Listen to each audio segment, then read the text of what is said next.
Okay, check out what I got. This is a Dovety 9-in-1 electric cleaning brush. Let's pop her open, see what it's like.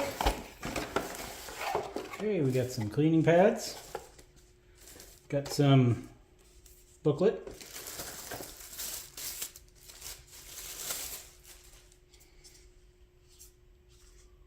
Pretty solid feeling little cleaning head. Got some poles. Little storage bag. USB to C charger adapter. Oh, well, that's pointy. That'll be handy, huh? Don't know what this is for, but we'll figure it out. Yeah. It's general. Oh, that really holds that, doesn't it? Jeez. It's like a bristle cleaning pad. That is on there. That is not coming off. That is nice. That ain't coming off when you're trying to clean something. Okay, so this you would screw to the wall or stick to the wall, and this is the little holder that would hold it wherever you wanted to. All right. Chances are it's not charged. It is. Okay, never mind. But it does say, please fully charge the product before use. So it looks like we have a little USB logo, and there's our charge port. So I will plug it in, get it charged, and try cleaning something. So you got about a 3-foot telescoping pole here, which you can then adjust in or out a little bit, down to a little over 2 feet, I'd say, however long that is. But you can't just use that section of cleaning pole because it won't thread into the machine like that end will. So that's notable. But if you notice, our thread pattern is your standard broom thread.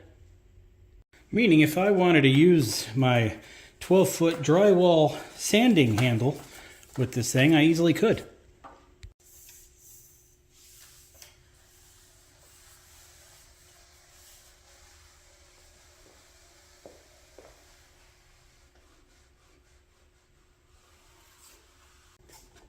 Why is that important? Well, if you have a vaulted ceiling or something and you want to clean the lines or the spider webs off the window, that's going to come in handy. Anyway, back to charging. A lot of the influencers are reviewing and demoing this thing, so it seems like there's been a lot of advertisement for it. So it's kind of curious. Yeah, how good does this thing work? And what's the inside look like? So let's dig in. Okay, it's nice and charged up. Let me tell you, this thing's got some good torque to it. Pretty powerful, pretty impressive. Anyway, so I figured I would go clean my shower.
You know what?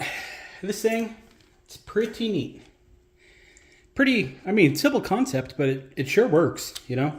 After I just was going to clean the shower just because it needed it and a little demo of the product. But, you know, I don't know, I just kind of started cleaning the rest of the bathroom while I was at it. Now, personally, I think flat surfaces, yeah, you don't really need it, you know, because you can just kind of quicker than with this. But where it really shines are on curved surfaces or areas that are hard to get. Or using this on the toilet, somewhere where you don't want to get your hand in there. Now you can't fully submerge this, so that's a problem. So what I did was I flushed the toilet and shut the water off real quick, so there's no water in the toilet. And then I went to town with this. I used this attachment with this thing. And it made that toilet look brand new. I was quite shocked. And again, since you don't want to get your hand in there and start scrubbing, you're just kind of, one of these kind of things, you know? Clean that toilet right up. So for that purpose alone, it's a great product. But keep in mind, you can use it for all kinds of stuff, especially tight corners. You know, where the tile on the sink kind of came together, got right in there. And then again, all the hard water deposits on the bottom of the bathroom sink there, it got those right off. And I've been scrubbing those for years. And this did it in first try. So pretty good product. Now, since this rubber grip can't turn, I wanted to see how they locked it in there. So they built little grooves inside of the molding of this, along with this, so you can't actually twist it. To take it apart is a little different because I don't know how they got this back end cap on. Like, it doesn't twist and it doesn't feel like it was press fit on there. So I'm wondering if maybe it's a solid piece and the two clamshell halves of this thing were kind of put together. So I'm still working on that, but I'd like to see what the inside of this thing looks like. Yeah, so it looks like the back is press fit on there with two little tabs. So I can probably get something in there and pop this off. And then there are screws hiding under the handle. So it's interesting. It has this, it's kind of a press fit to it, but it also has this little groove on one side where it doesn't on the other. So this thing can't twist. And since this is a smaller diameter than this, it really locks it on there. So all I did was get a little flathead and kind of work my way around and it popped right off. So now we just had a bunch of Phillips that we can get off and we can see what makes this thing chooch.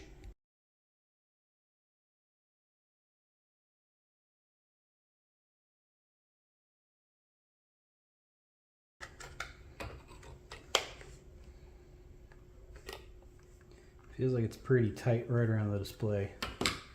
Yeah,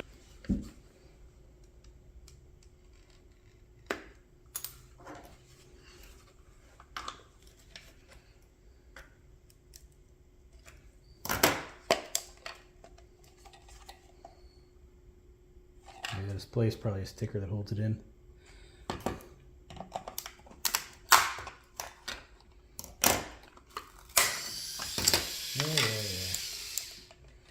All right, so looks like we got a gear reduction unit right here.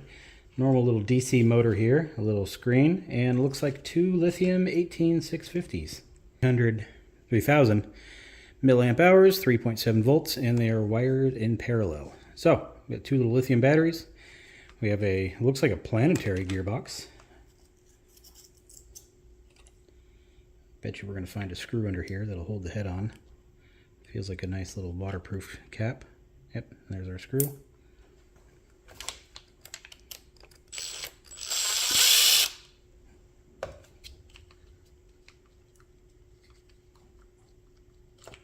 Take off our shaft.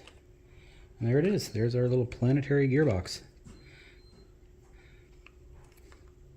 Not a bad little setup, really. So if it ever dies on you, you could find a way to replace the batteries. Looks like they are soldered to the board, so it's going to be a little challenging, but you will have some fun parts to play with, such as a little, 3.74 volt motor with a little planetary gear, and a nice little shaft that you could easily 3D print a gear or something to put on there. So yeah,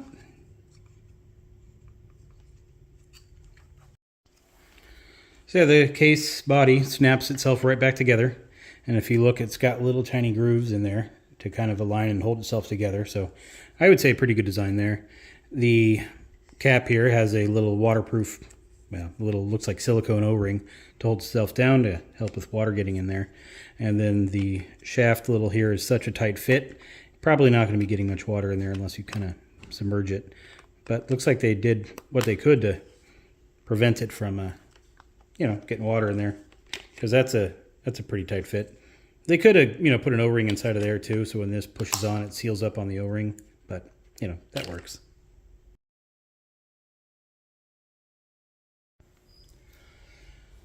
So the 18650s in here, they're not going to be easy to change when they die. And they have a lifespan of 300 to 500 charge cycles. So, if you're using this thing and charging it every day, yeah, you can get a good, year and a half out of it. But if you're only using it, once a week, so 52 times a year, yeah, you're getting some life out of it. 7 years or so. If it does die, you do have some fun parts in here to give, your kids to play with. especially if, you know, they're a 3D printing fan. You know, you got that motor, you got the gearbox, you got that little USB charger, which is separate from the actual circuit, so you could use it elsewhere.